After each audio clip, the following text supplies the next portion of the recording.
Hi everyone, it's MrMostDaysOff from the Best Darn Diddly Review Show. I want to say thank you so much for tuning into our podcast and also let you know of 3 additional ways you can help out the show.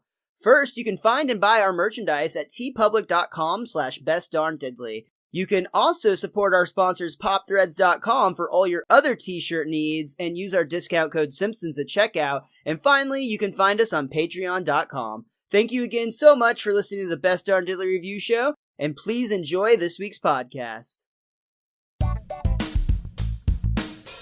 Hello again, everyone. Welcome back to the Best Darn Diddly Review Show. This is a weekly podcast for anyone who loves The Simpsons, or ever has loved The Simpsons, hosted by 2 dudes that grew up on The Simpsons.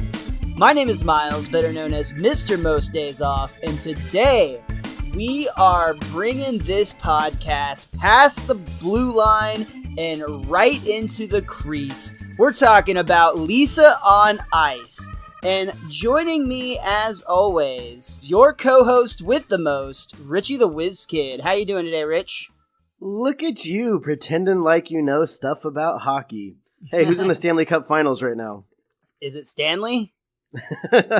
No, it's the Capitals and the Golden Knights, the new expansion teams, and they won the first game, too. That sounds made up. I'm pretty sure that that's a predetermined thing that just it's decided in the back, and they send the teams out there, and then they pretend like they're playing hockey, but really they're just waiting for the ending to set up a big dramatic finish. I know how these sports things work. That's exactly why wrestling will never be considered a sport. So yes, you are correct in that. But I am doing fine and dandy. You are correct. This is a weekly podcast, sir. I will give you that one. But anyways, gotta get something right. You got to bring it back, right? So I think we have a little bit to talk about today, my friends. So we will not waste any time. I shall throw it back to you, the man, the myth, the Mr. Honey Bunny. It is Miles. Mr. Honey Bunny. That's such a good bit. For its worth, instead of throwing it back to me today, Richie, since that's illegal in hockey, I think you should gracefully slide it across the ice back. I will slap shot the shit out of you, sir. We are talking about Lisa on Ice, so get ready for deking and passing and shooting, slap-shotting, mighty ducking, knuckle pucking, all of it. We're going to be bringing, basically, we're just going to keep talking till we run out of hockey terms we can think of. But we are going to be talking about the oldest rivalry on the pond, Bart versus Lisa in a hockey matchup. What a fun episode. I really enjoy the Simpsons sports episodes, and this one is no exception so far. I felt like this episode was so much better than I remembered it. Like, I remember it being a decent episode, but actually watching it, I got so much joy from this one. And maybe it's because of the sports part. I know a lot of it's the Bart versus Lisa moments are just so good, and then the way they bring it all home at the end. And there was a lot of classic lines in this one that I didn't realize were from this episode. Classic lines, memes, yeah, all sorts of quotes, lots and lots of fun Homer moments, and lots of good side character support. All around good episode, so it sounds like we've got a lot to talk about. Let's cut right to the action, Richie. Before we get there, of course, we'll say this episode aired on November 13th, 1994. The chalk gag was, I will not dissect things unless instructed. Oh. I actually really like this couch gag. I think it was a new one, if I'm not mistaken. The Simpsons run in, they get springboarded off of their couch, and their heads stick into the ceilings, but their bodies dangle down below in a comic, not tragic manner. Those neighbors from Neighbors must have put those what are they, the airbags into the couch for the Simpsons? Oh, yeah, I remember. That movie was actually pretty good. Yeah. I enjoyed that one. The episode itself actually starts with an outside shot of the Simpsons' home where we see snow gently falling from the sky. All of the Simpsons are surrounded around the TV where we see Channel 6 Action News. Explosion! Explosion! A shark flies across the screen. They did Sharknado. Come on, people. Simpsons did it. All right, so maybe there was no shark, but this is the type of hyperbolic news that is really annoying, and it is actually a pet peeve of David Merkin's, according to the commentary, and you can absolutely tell from this setup. They really do have just explosions going off for no reason, and a lot of things that are said are really funny. Like, for instance, President Reagan dies! His hair, plus Gary Trudeau and his new musical comedy review. But first, let's check the death count from the killer storm bearing down on us like a shotgun full of snow. Well, Kent, as of now, the death count is 0, but it is ready to shoot right up. Oh my God. Damn you, snow! And that's how it is. No, and it's so funny because they really do have like the action cam death counter like actually ready to roll. It's all set It's at spinning. 0. Like the death count thing is spinning where it makes it look like it's like shooting up and then but it it's just all stays at zeros 0. the whole way across. Yeah, it's so funny. And it's so reflective on how a lot of times the news is just making a better story than actually telling the truth, which is terrible when you're in the business of giving people information. You can blame Anchorman 2 for that, by the way. All the kids here in this whole conversation with explosions and death tolls is, it's going to snow tomorrow? Is school going to close? And that is good enough for Bart. He just decides he'll go ahead and burn his homework because he's not going to school the next day, even though it hasn't actually been announced. And maybe that's why later when he tries to be a good student, he can't because he no longer has books. That's true. Bart, quit raising your hand. You haven't been right all day. Something we did not touch on at the open. My guidebook pointed this out, and I noticed it too. And then I saw it in the guidebook after I watched it. At the beginning of the episode, when they're watching the TV, Homer is teasing Maggie with a beer, and she's actually trying to grab at it. I didn't catch that. Yeah, he's sitting on the couch with her, and he's like dangling the beer in front of her, and she's like trying to reach for it, and then he pulls it away. He would hate that if the roles were reversed. Oh, absolutely. What a mean That's guy. going to play in at the end of the episode, I think, and we'll get to that when we get there. Magical Maggie strikes again. No, I think it's more like alcoholic Maggie at this point. That's what gives her later. magic powers. The kids go to bed with dreams of a snow day in their mind, and Bart is woken up by a snowball to the face from his sister before chasing her through the house in his pajamas, down the banister, and straight out the front door. He's screaming, "You're going to eat a blizzard of unseasonable warmth?" I made the snowball from the frost in our freezer. So Bart's out there being mocked by his younger sister, standing in his PJs while everyone else is on their way to school. And Jimbo even comments, "Nice PJs, Simpson. Your mommy buy them for you?" Of course she did. Who else would have? All right, Simpson, you win this round. 75% chance of hilarity. I like those odds. So it is not a snow day. As Bart said, it's actually unseasonably warm, and that means school is in session. And Bart's book report that he threw in the fire is due that day. Fortunately, though, Mrs. Krabappel announces that they're going to be going through the class alphabetically in order from A through M. I'm saved. I love being a Simpson. Let's see. We have no A's, so let's go right into the B's. Bart? Huh? Ha! Mrs. Krabappel, I didn't... Attention, this is Principal Skinner, your principal, with a message from the principal's office. All students, please proceed immediately to an assembly in the Butthead Memorial Auditorium. Damn it, I wish we wouldn't have let the students name that one. I just feel bad for Beavis in this moment. I see what you did there, Miles, but I'm still laughing that they actually let the kids name something in the school. I hope somebody got fired over that decision. Yeah. Seymour! So in the auditorium, Skinner has a few announcements. Children, the times they are becoming quite different. Test scores are at an all-time low, so I've come up with these academic alerts. He pulls up a giant stack of cards. Progress reports. You'll receive one as soon as your grades start to slip in any subject. This way, your parents won't have to wait until report card time to punish you. How innovative! I like it!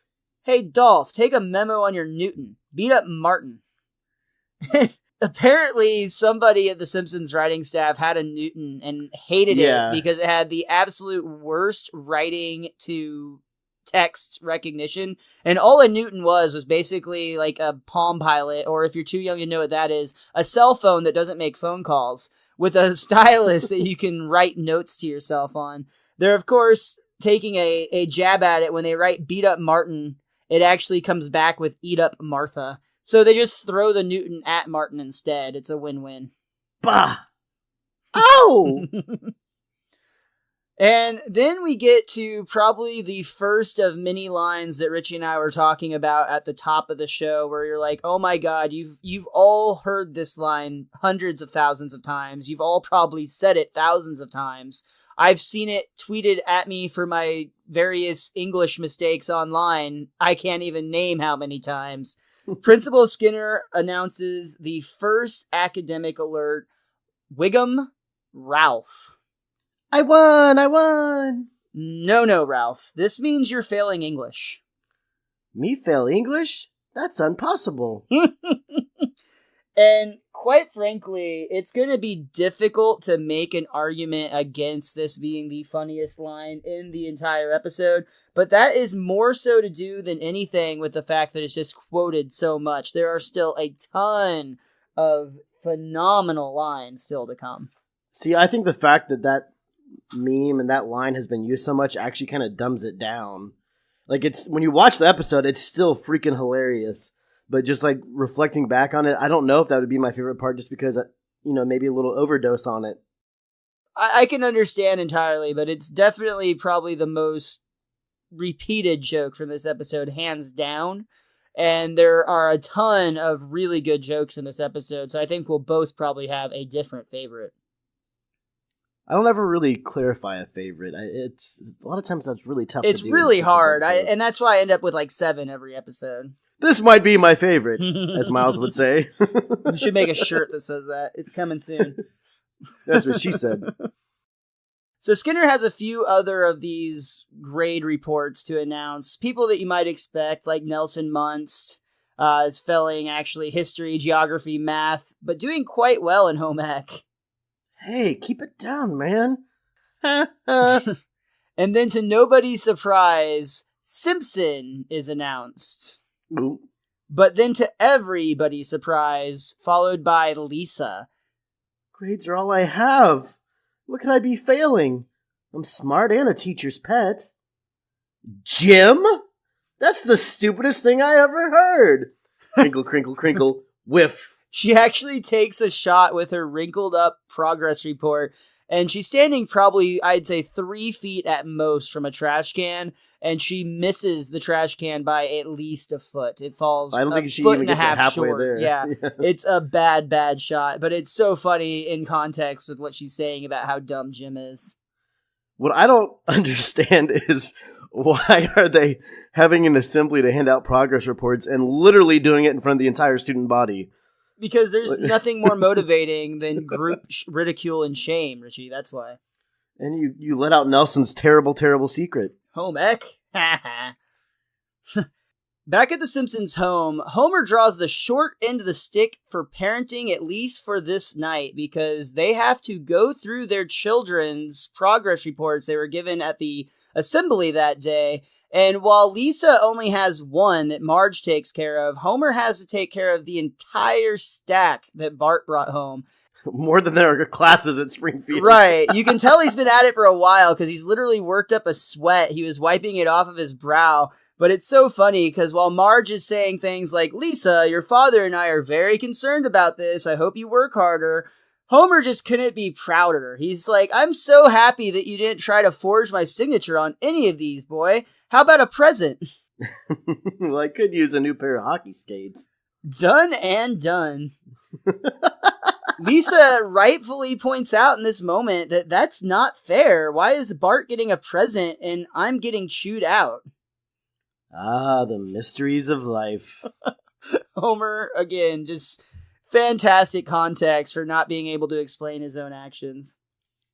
Lisa's clearly not getting the right advice from her parents in this situation. She doesn't really care about Jim. Her father really cares about Jim, and her mom just wants her to pass. So she decides to ask a teacher for some help, and she actually goes to the gym teacher, who says she won't fail Lisa as long as she joins one of the Pee-wee teams outside of the school.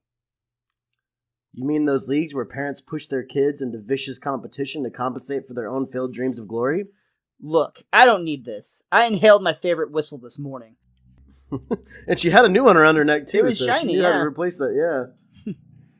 I love that Lisa gets off to the Springfield Youth Center, where the sign reads, "Building Unrealistic Dreams Since 1966. Oh. She starts out with basketball tryouts, and while everyone else is able to dribble, all she's doing is smacking her forehead against the ball repeatedly into the ground into her face, creating the first of a couple of memes that I see, or GIFs, I guess you would say, that I see used online all of the time. And she's getting to say the rarely used Lisa dough every time it hits her in the face, too. Dough. I like it when Lisa actually acts a little Homer-esque. Yeah, it's nice to see that they are, in fact, from the same family tree, so to speak. If it's even a tree. Yeah, true. I also really enjoy, as funny as the basketball tryouts are, I think the volleyball tryouts are even better, because as the ball flies towards Lisa, she completely whiffs, and instead the ball just sticks to her spiky hair and starts to deflate. And then the worst news of all comes from the volleyball coach.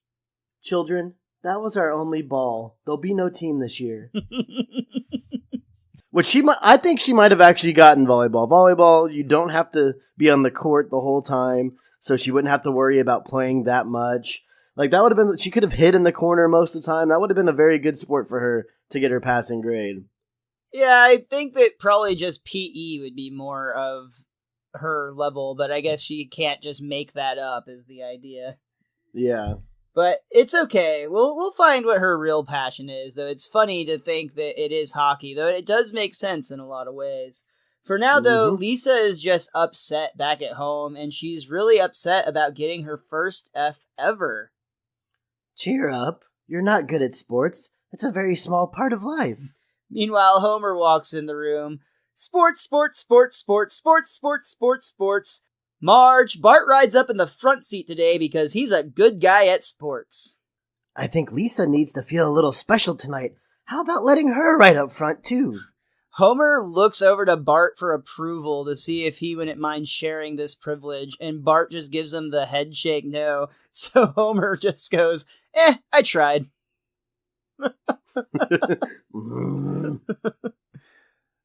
So Bart is riding up front on the way to the hockey arena, while Marge, Maggie, and Lisa are all stuffed in the back. And Homer gives a little pep talk to his son before he lets him out of the car. Just remember to have fun out there today, and if you lose, I'll kill you. Oh, Dad. And Homer just looks menacingly at Bart, and Bart just cringes as he gets out of the car.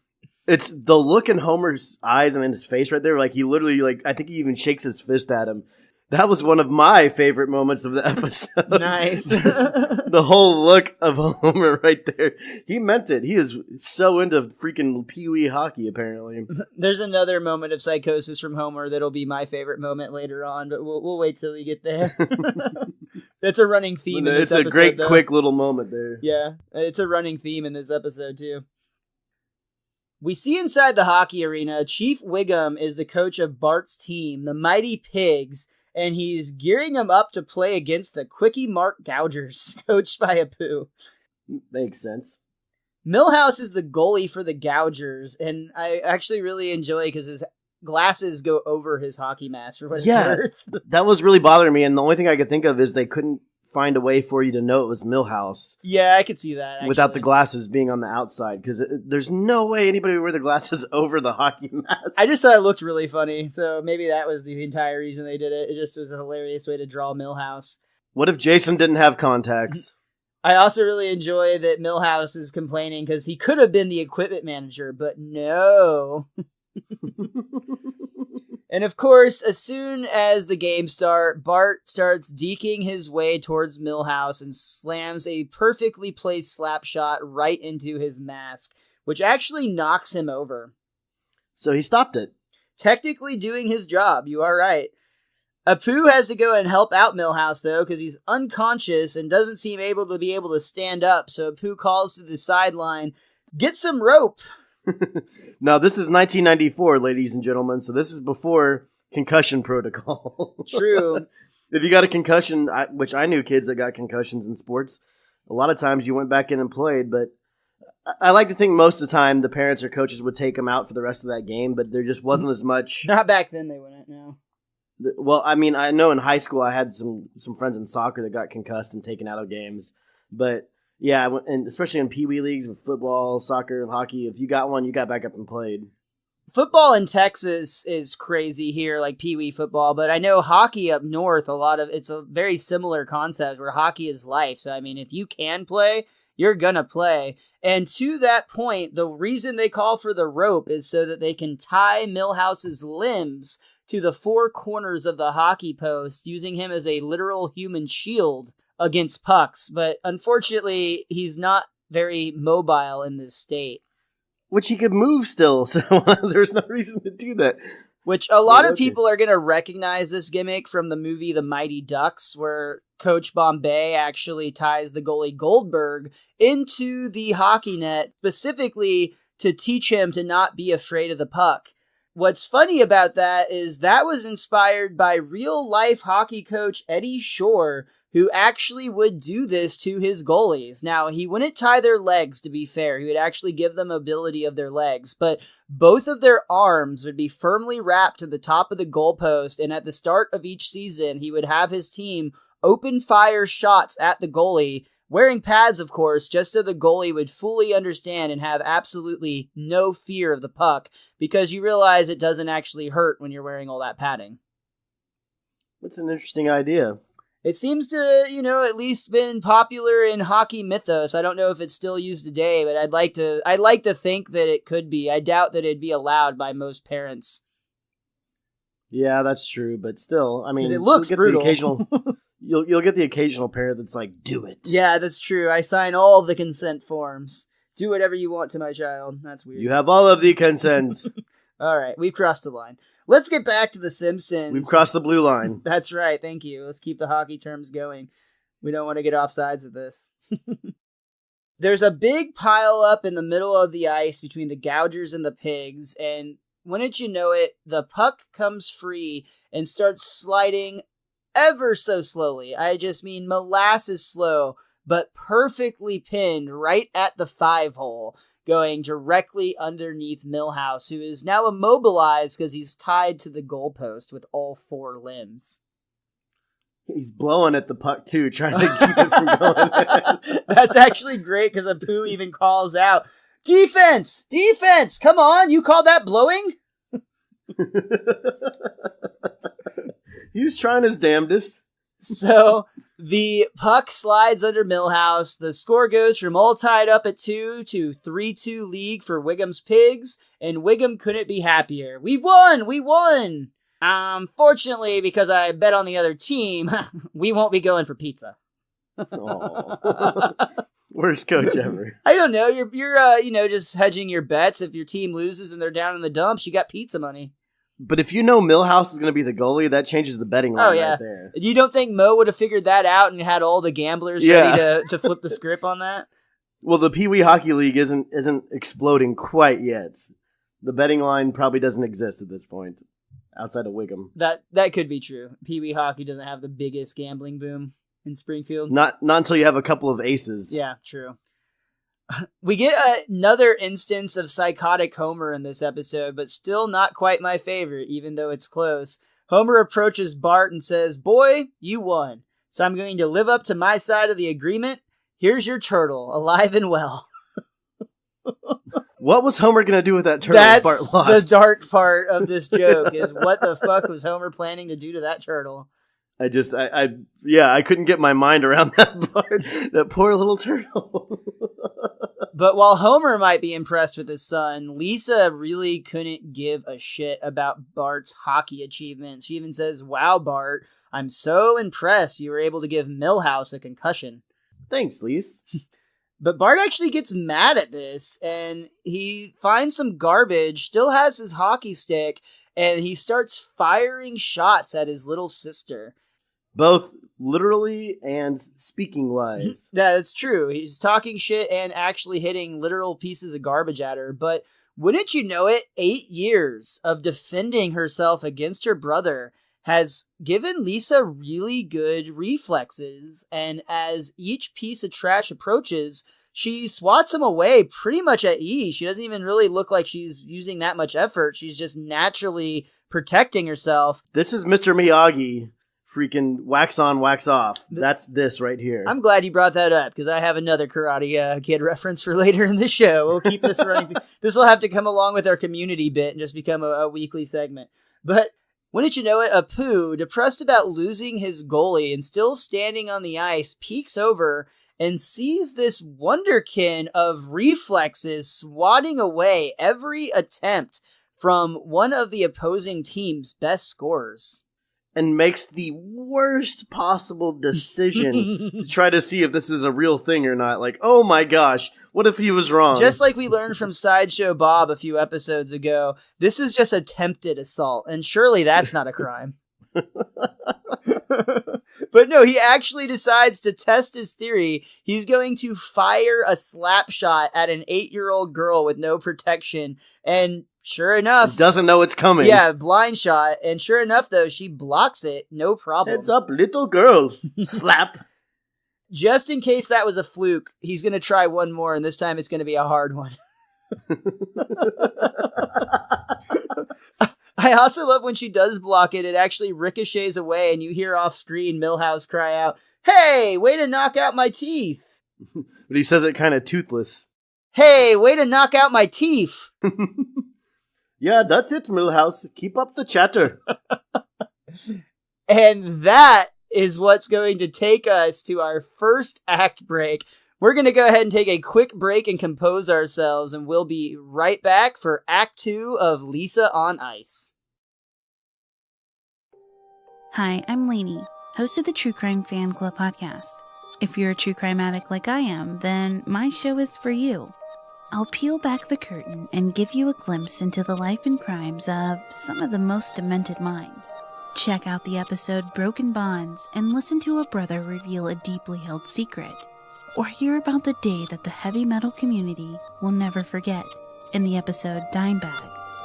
These episodes are just a sample of our catalog, so you have plenty to binge. Just search for True Crime Fan Club Podcast in any podcatcher. You won't want to miss an episode.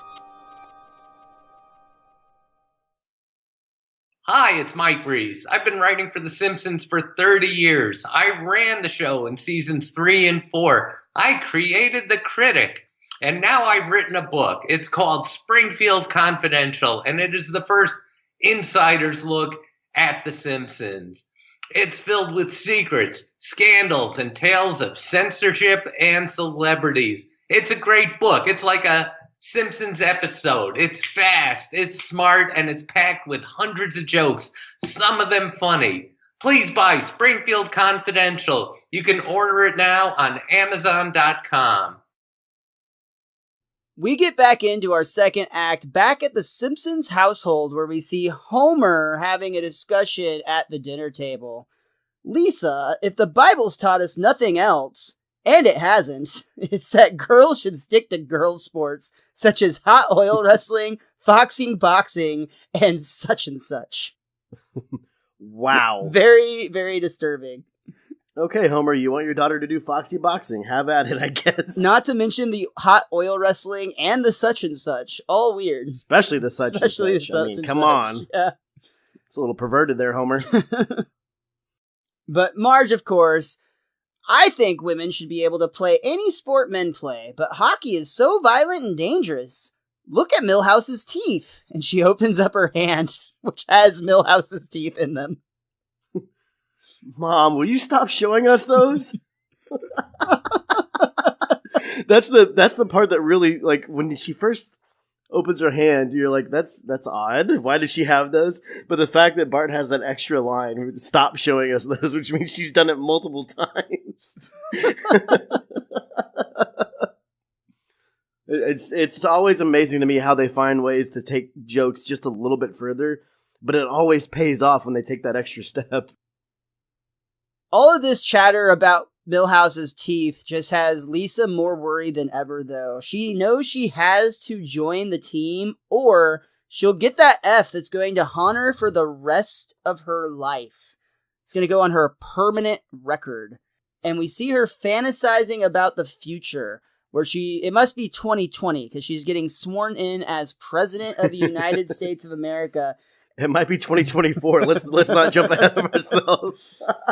A man declares, I now pronounce you president of these... Stop the inauguration! I just discovered our president-elect got an F in second grade gym class. And Lisa is not only not allowed to be president, but she actually gets handcuffed and taken away. In that case, I sentence you to a lifetime of horror on Monster Island. Don't worry, it's just a name. And then you see a scene where future Lisa is running away with another man screaming, he said it was just a name! What he meant is that Monster Island is actually a peninsula. That might have been my favorite part of that. I do want to point out that according to IMDb, the three monsters chasing these two on Monster Island was in fact Mothra, Rodan, and Gamera from the Godzilla universe. Gamera. I also want to talk a little bit about the idea of permanent records, Richie. This is something that they talked about a lot on the commentary and something that definitely rings true to my childhood. But I want to ask you first, were you afraid of your permanent record going forward? Did you find yourself behaving just because you were afraid your permanent record might affect your future?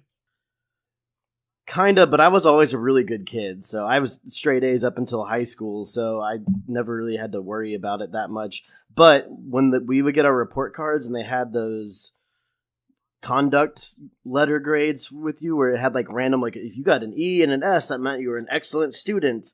And that shit bothered me all the time because my teachers would just give me like the generic ones for good kids, but I always wanted to have the ones for being like an excellent student, and I rarely got those, and I always wondered why, because I never did anything wrong. And so stuff like that bothered me, and I always did wonder, especially with shows like The Simpsons, where you have Bart and Milhouse switching permanent records all the time. I mean, it was on your mind a little bit. So, on the commentary, which this week's commentary had Matt Groening, David Merkin, the show's writer Mike Scully, and the show's director Bob Anderson. And all four of them also were very afraid of the concept of their permanent record and all remember kind of laughing when they realized it was all bullshit. And I very much connect with those stories because I remember that it was somewhere around 7th grade when I realized that all of that shit is bullshit and meaningless. And essentially, the advice that I give children today is nothing you do up until high school graduation matters. As long as you get your high school diploma, you can fuck around as much as you want to and nothing will come back to haunt you. And I stand true by that. I was a, like you, good kid, straight A student up until about 7th grade. And then I continued to make good grades, but I just quit caring or trying until I got my diploma. And that's more of a reflection on the education system than it is on anything else. I mean, what can you honestly say from all of your education that you learned that's actually stuck with you? It's very minimal. There's certain things. My experience being in theater was very, very impactful to me. It taught me a lot of life lessons, but that's something I had to go seek out and do myself. Extracurricular. Yeah, there's a couple teachers and a couple classes where I learned things that actually I feel like still benefit me. But considering you're going to school to get an education, it's all, we have to pass these state exams, and that's all we care about because it reflects well on our school when we do that. And it's just, the system's a little fucked up. It's craptacular for sure. But we can all agree the advice from the best darn diddly review show to anybody who's listening that hasn't graduated yet, as long as you get your high school diploma, nothing else matters.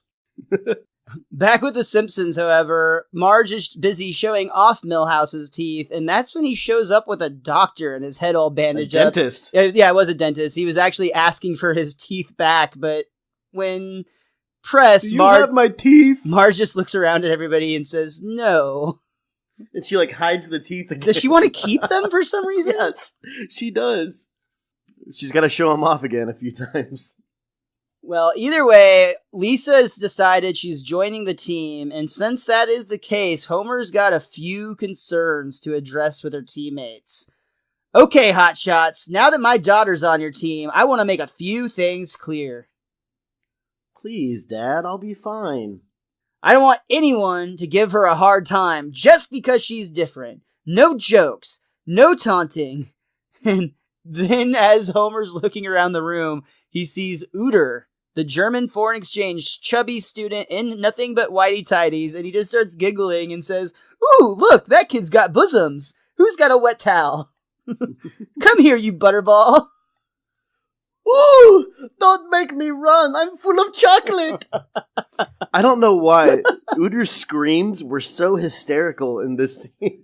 And I kind of felt bad because Homer was picking on him, but it was so funny. I couldn't help it. This is another one of those moments that I've seen so many times and had completely forgotten it was from this episode. Yeah, absolutely. 100%. So it's time for the first game, and Homer and Marge are actually in the stands, though Marge can't really watch. She's just kind of peeking through her eyes, or through her hands, rather, and she's worried that Lisa must be scared to death. Meanwhile, Homer and Bart just are laughing their asses off. They're laughing with her, Miles. There's a big difference. There is a big difference. With her. After the game, Lisa actually did really well for what it's worth, and she's starting to get some praise about it. You can tell she enjoys the positive feedback, even though she's still trying to be Lisa about it and, make sure she mentions sports aren't that important. Okay, little buddy, hop in. And then Bart starts to jump in the car, but Homer corrects him. But I mean my little girl buddy. That's very nice, Dad, but it's wrong for you to reward violent competitive behavior. However, I will sit up front with you if it's a fatherly gesture of love. Okay, hun. Sucker! Competitive violence, that's why you're here. So, we get kind of a montage sequence where we're seeing more and more of Lisa playing hockey, and you can tell that the longer she's on the ice, her fear is turning into grit or anger or something. She's getting a lot more intense and aggressive. Competition. Yeah, it is. The competition is bringing out a different side of her, a fierce side of her. I like competitive Lisa. Yeah, it's kind of cool. And Apu even says they're having their best season ever. And how many seasons have they had of this, though? True, they're like 8-year-olds. Yeah. And while Apu starts to say it's all because of the great teamwork, he eventually does admit, who am I kidding? It's all because of Lisa. Let's hear it for Lisa. And why is Bart at this party for another team? Yeah, that's a good point. I guess siblings just get to come along. Yeah, but he made a point to wear his jersey, too, which I would have totally done. Yeah, to make sure they know. But Milhouse even says, "Hey, Bart, if Lisa's better than you at hockey, does that mean you're going to become better than her at school?" Maybe I will, Milhouse. Maybe I will. And then we get another just great montage, very reflective of what we've seen with Lisa a moment ago. But this time, Edna Krabappel is calling out question after question, and Bart's hand just keeps popping straight up. Things like, the square root of 36, who freed the slaves, what's the capital of Spain? And all we hear is Edna calling, Bart Simpson, Bart Simpson, Bart Simpson, until finally, Bart Simpson, will you stop raising your hand? You haven't had one right answer all day. Sorry. It's because he threw his book in the fire. He can't study. He doesn't have any way to learn. I love how Nelson even gives him a beating for that, just because he was wasting teachers' valuable time. This is for wasting teachers' valuable time. Only, you better not fuck with Bart around these parts anymore, Rich, because his tough-as-nails little sister Lisa comes up, grabs Jimbo's shirt hockey style, pulls it over his head, and tells him that nobody better mess with her brother. She skipped parts 1 and 2 and went straight to shirt. No stick, no gloves, just shirt. That's true. What was she thinking? But hey, if you're as badass as She's Lisa, that serious. That's what I'm saying. that's how hardcore she is. I love Jimbo points out, it's a lucky coincidence you happen to be your sister's brother. Coincidence indeed. And Lisa tries to reassure her brother, don't worry, Bart, they're not going to bother you anymore.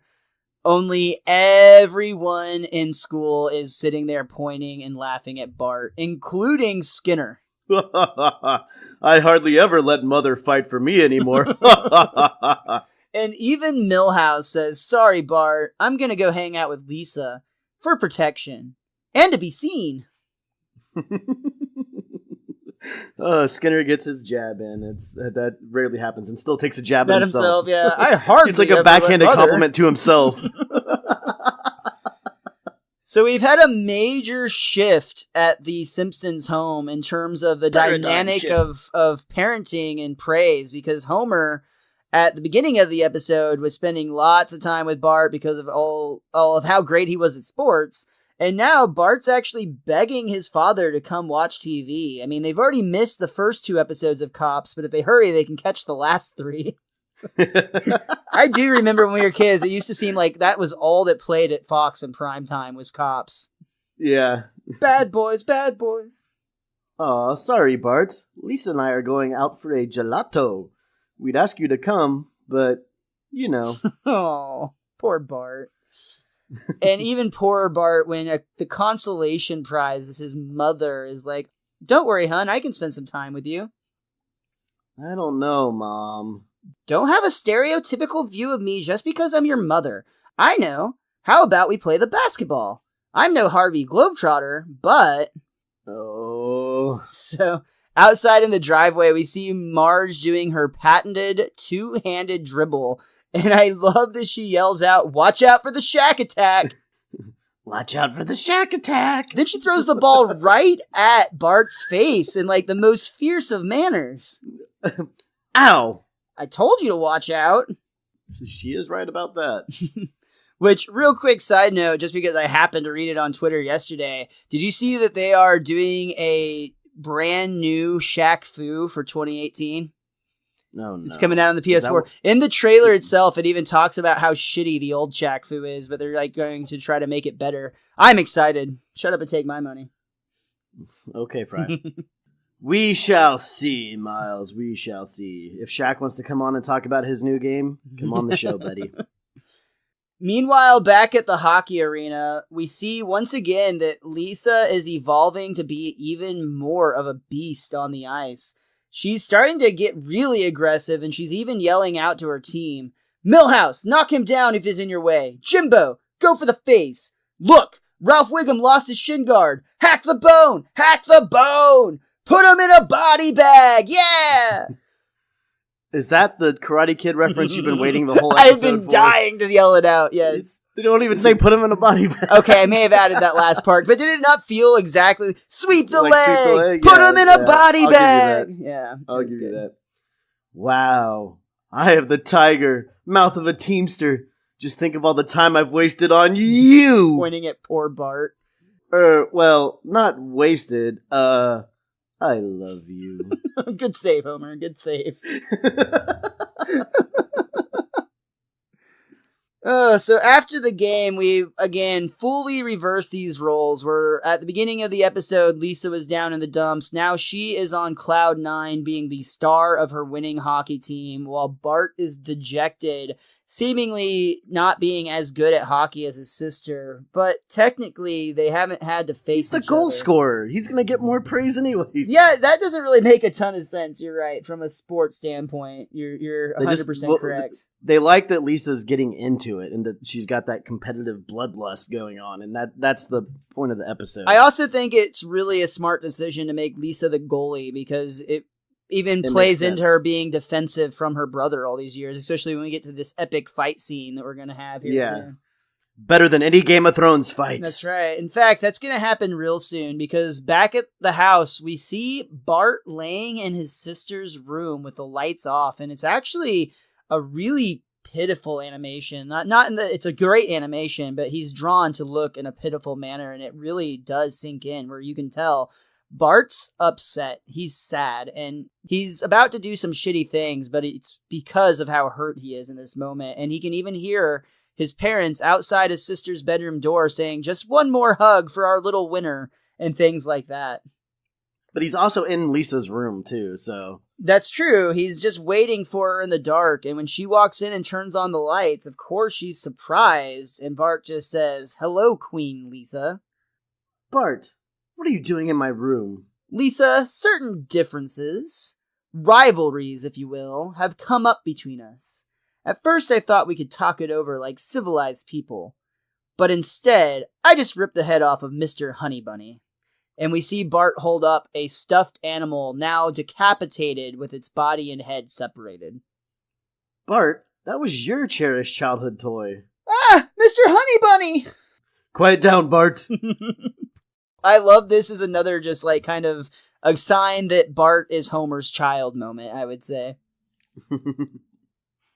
Bart, just get out of here. Hey, it's a free country. You get out.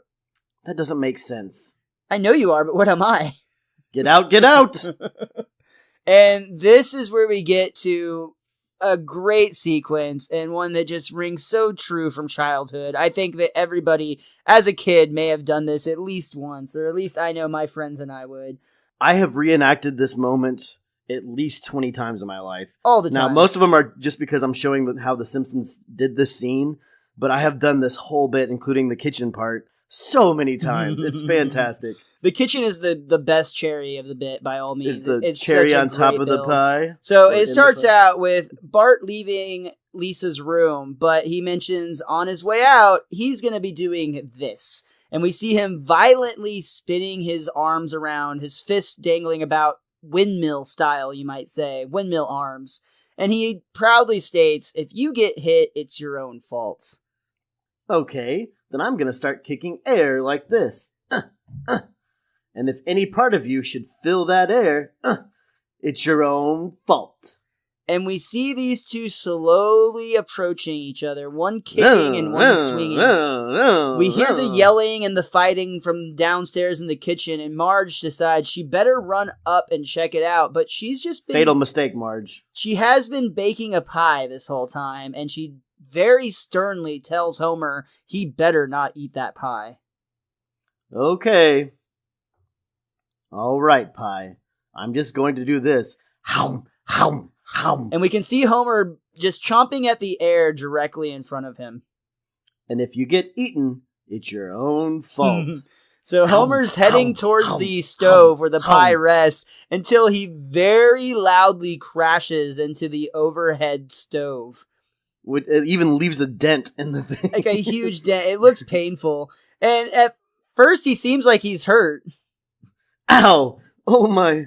Ah, to hell with it. And he just eats the entire pie.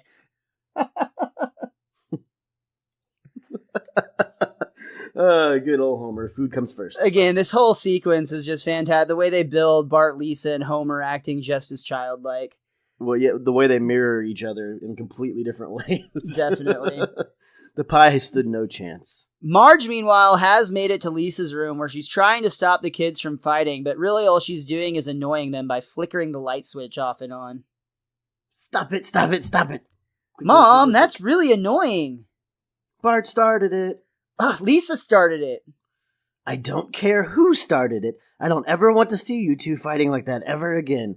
We love you both. You're not in competition with each other. Repeat, you are not in competition with each other. And just then, Homer comes excitedly running up the stairs. Hey, Apu just called! This Friday, Lisa's team is playing Bart's team. You're in direct competition. And don't go easy on each other just because you're brother and sister. I want to see you both fighting for your parents' love. And then, just to have this perfect little ending to go into our second act, Homer starts flicking the lights on and off in that same annoying manner Marge was moments ago to stop the fight, only this time he's encouraging it.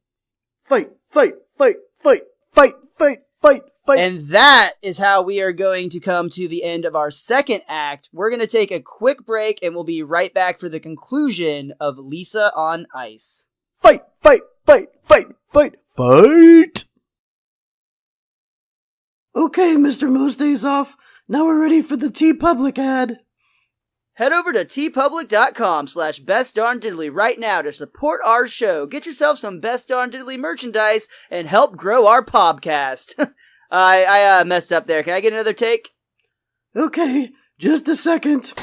Out of the way, amateur. Hey, it's Krusty. Go to tpublic.com/bestdarndiddly. Hey, it's Krusty. Go to patreon.com/bestdarndiddly. Go to popthreads.com and save 15% with the discount code Simpsons. Hey, it's Krusty. Go to bestdarndiddly.com to get all your podcast needs from the greatest show on earth. Learn from a professional, kid. All right, Krusty. We're ready for your take. Krusty? Hey, you know what's missing from your life? Yet another variety podcast. My Crumbling Audio brings you just that. Open, humorous, and frank discussion on horror, kink, wrestling, and gaming. Each week, Crumb, that's me, brings my brand of wit and wisdom to you with an in-depth look at some of my, and hopefully your, favorite topics. I'm available on iTunes, and you can plug my RSS feed into your favorite app or search My Crumbling Audio. We are back for the conclusion of the episode, the start of the third act, and things are This is the getting end, my real. friend. Bart is stated to face Lisa at the hockey game, and Wiggum is so excited for the game, he's decided he's going to let all of the inmates in the prison out as long as they promise to return so that they can go and watch the hockey game. Sorry, pig. We can't make that promise. All right. I'll sweeten the deal. You can see the game. You don't have to come back, but you have to promise not to commit any more crimes, okay?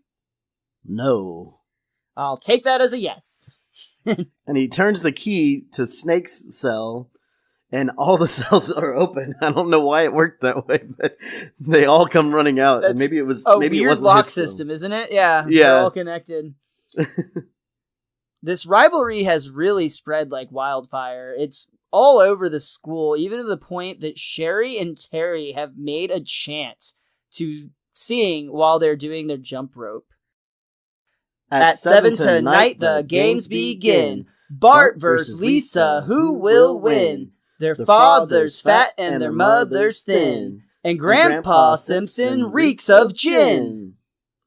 Hey! That's obsession for men. It's really getting to be close to game time. It's actually, you could call it the final supper before they hit the bell. They're having... The Bible did teach you something. Homer asks at the table for Bart to pass the ketchup, and instead of just handing it down like a normal person, he actually winds up his knife and shoots it across the table like a slap shot. Only Lisa's sitting between Bart and his father, so she grabs the ketchup out of the air and says, "You'll have to do better than that tonight, chump." And he chucks the relish at her. I love that Homer actually catches the relish and yells out, "I asked for ketchup. I'm eating salad here." What? I won't have any aggressive condiment passing in this house. And that's when they have an unexpected guest for dinner. Mo walks in and just politely says hello to everybody, even though he clearly hasn't been invited, because even Homer's like, "Mo, what are you doing here?" What? A bartender can't come in and say hi to his best customer? Hey there, Midge. Oh, gee, I like what you've done with your hair. "You caught me at a real bad time, Mo. I hope you understand I'm too tense to pretend I like you." Poor Mo. And how are the little kids doing? I mean, really, how are they doing? Any disabling injuries, something, say, that the gambling community might not yet know about? Come here, let me see those knees. Marge stands up and basically asks Mo to leave. Pretty aggressively, we'll say. But Blanche, you gotta help me out here, please. I'm 64 grand in the hole. They're gonna take my thumbs. So he's finally calling her Midge now. Yeah, that's true. We have heard him say And Midge. Blanche. Mo has got to be the most intricately backstory side character in the Simpsons universe. What is this dude not involved in? I know, right? Again, ever since last season, he's been the star behind the scenes. Absolutely, yeah. The star behind the Simpsons. Nice, I see what you did there. Yeah.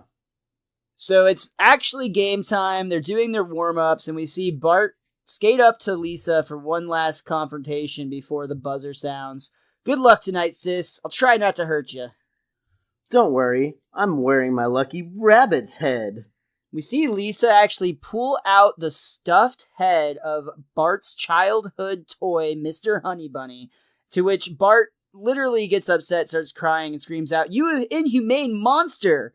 You want a piece of me? Then they actually start fighting and have to be pulled apart by Apu, who very proudly says, Hey, stop it. Conserve your precious hatred for the game.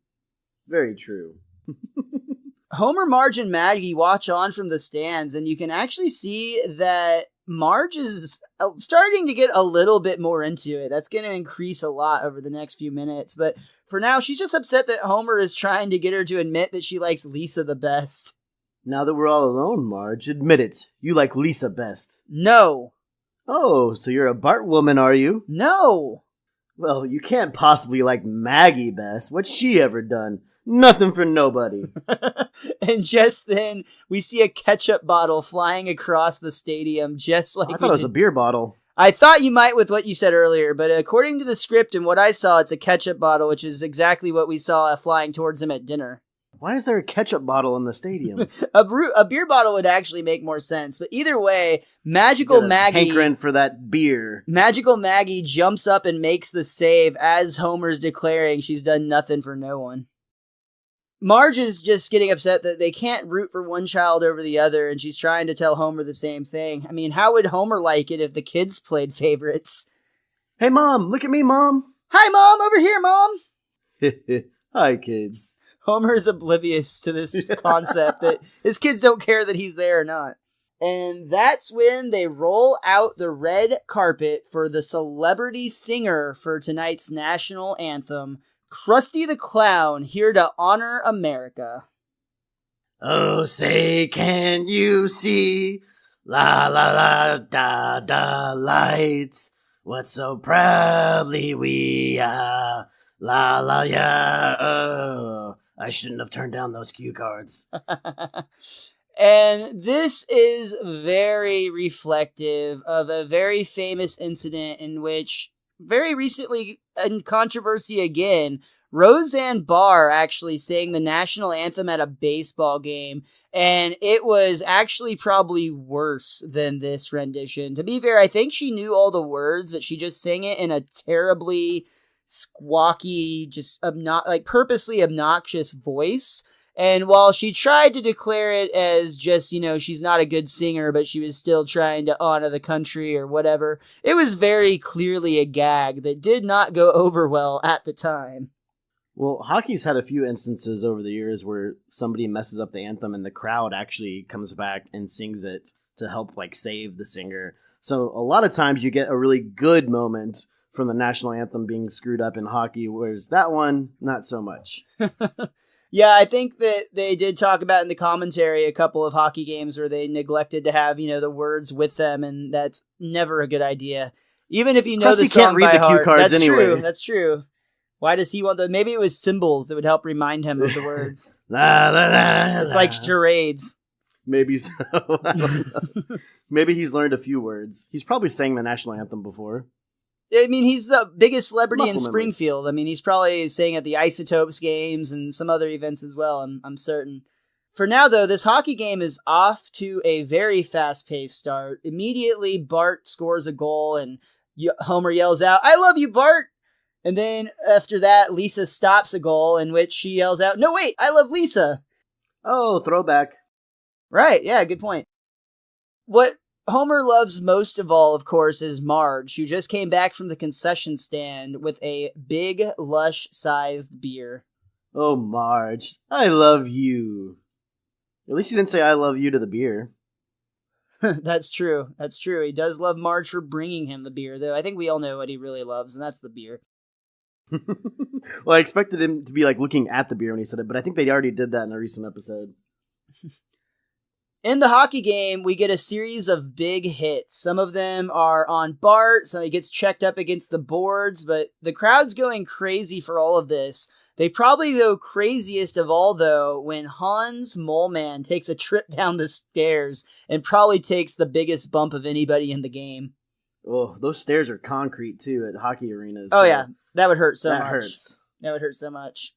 We see that the game is tied with 1 minute and 7 seconds left. Lisa hasn't done a very good job, let's be honest. 3-3 in a hockey game? You're not a great goalkeeper. I'm sorry, Lise. Yeah.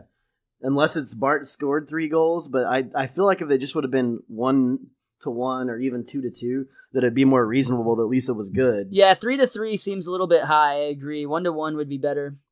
Maybe it's because it's the third act. And you never know. What I do know, though, is Bart gets tripped up by Jimbo. It's hooking, and it means he's going to get a penalty shot with only 4 seconds left on the clock. He tripped my boy! I demand vengeance! I want vengeance! This is where we see Marge at the height of her hockey fandom. She has truly embraced this game when she sees her son being tripped on the ice. And again, this, in a hockey peewee league, even in the NHL, they don't call the player names over the freaking PA system. They call the number in the team. But they reference Jimbo Jones called for tripping. The penalty shot will be taken by Bart Simpson. You would never see that in an actual sporting event like that. They do a lot of calling the students and kids out in front of whole audiences in this episode. Again, there's no better lesson than public humiliation and shame. But it's just going to make Jimbo act more like Jimbo, isn't it? Yeah, more than likely it would. Society demands me to be this way, then be this way I shall be. It's a product of the system, man. But all of this announcing of students' names does get to probably my favorite joke, I will declare, and that's Homer's response. Oh my God, Marge! A penalty shot with only 4 seconds left! It's your child versus mine! The winner will be showered with praise! The loser will be taunted and booed until my throat is sore! Killer boy. What I don't understand here is if there was a penalty shot, that would not have any effect on the actual time of the game. That would just be a separate penalty shot where you have, I think, 10 or 12 seconds to actually take the shot. So I think there would still be 4 seconds left after that. But again, it's Pee Wee League rules, so... Well, actually, you're absolutely right. And Bob Anderson, the director of this episode, in the commentary actually says that he is the one responsible for that mistake. And to make it even worse, he actually played hockey and has friends up north that called him and harassed him like crazy when this episode aired, asking him if he doesn't remember the rules to hockey and all this other stuff, because he was actually a hockey player. So this was an oversight on his part. He takes full responsibility, and honestly, it probably works out better for the episode anyway. He's a hoser, eh?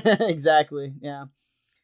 So it's time. We hear the crowd divided in two, both chanting "Kill Bart," but we learn the importance of the comma with this lesson, because some are saying "Kill Bart," and some are saying "Kill Bart! Kill Bart!" That's a very funny moment. This very funny moment is immediately followed by a very sweet moment. One that the director's commentary again notes are very challenging to do, actually. Far more challenging than doing a funny montage is doing a sincere montage. And they had to go back and create these moments where Bart was helping out Lisa, or Lisa and Bart worked together in the past and showed how great of a team they really were.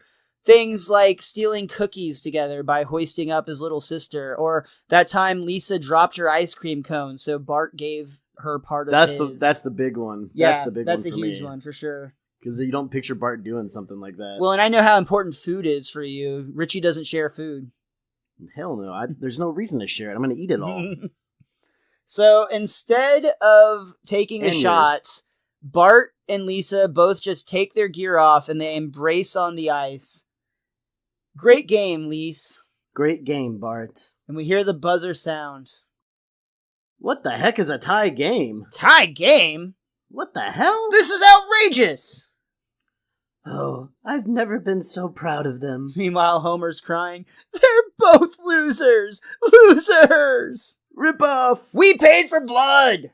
Let's tear this place apart! Good idea! So, We see a riot emerge at a little league hockey game, and in traditional Springfield style, anytime a large group of people is together, a mob will form, and the hockey game is no exception. They literally start tearing this arena down, burning, fighting, screaming, and fighting. What I like is Snake actually went to the hockey arena like he was supposed to. Yeah, that's true. Those kids are like so sweet. If only they had had a pee-wee hockey when I was a lad. Oh well. We see him grab a crowbar and start stealing hockey seats. And hitting things.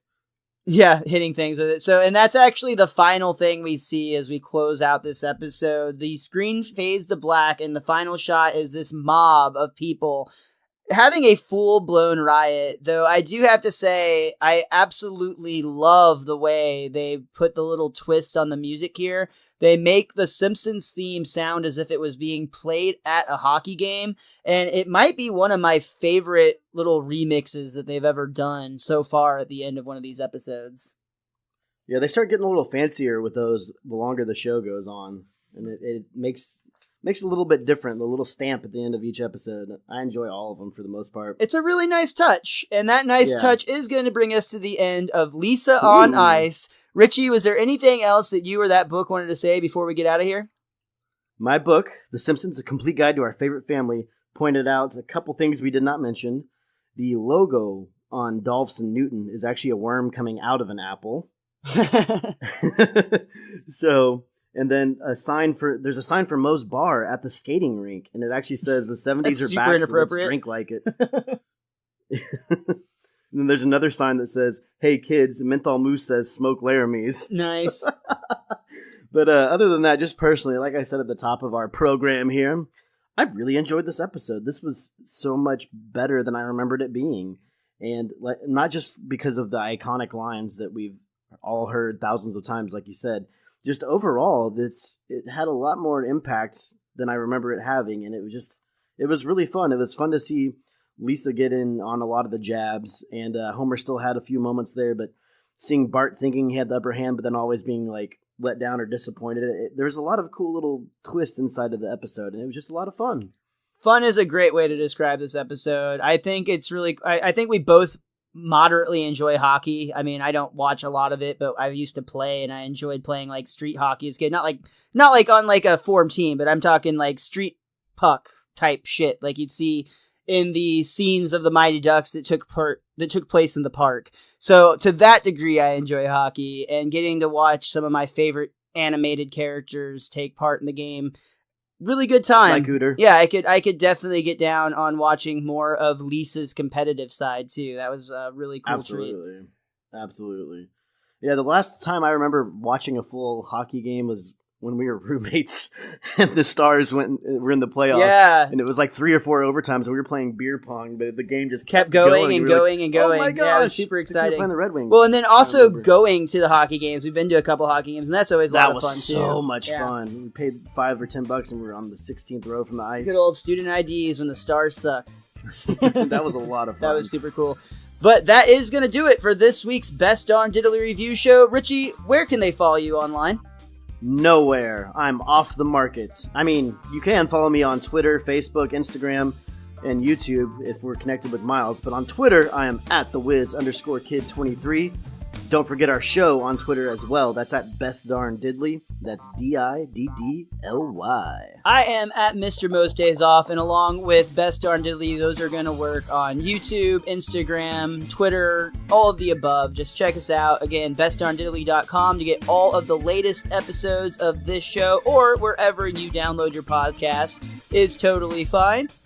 We just want to thank you so much once again for tuning in and joining us on this journey through the golden age of The Simpsons. The WizKid and I will be back with you again next week, and we're going to bring our gummy Venus de Milos as we review Homer Badman. And come back next week where there's a 75% chance of hilarity. I like those odds. And until next time, be cromulent to each other.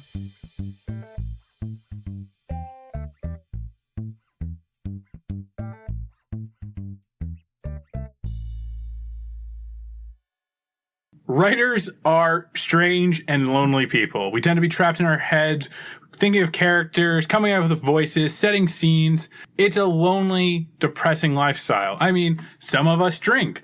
Others put a shotgun in their mouth. Whatever it may be, writers need some type of outlet. And that's why Daniel Ford and I got together and created the Writer's Bone podcast to help writers and to keep them out of situations like an insane asylum or painting a wall with their brain matter. You can subscribe to Writer's Bone on iTunes, Google Play, and SoundCloud. Head over to writersbone.com to check out our original fiction, essays, boneyard discussions, and more. And in the meantime, all you writers out there, and hell, all you non-writers out there, keep writing.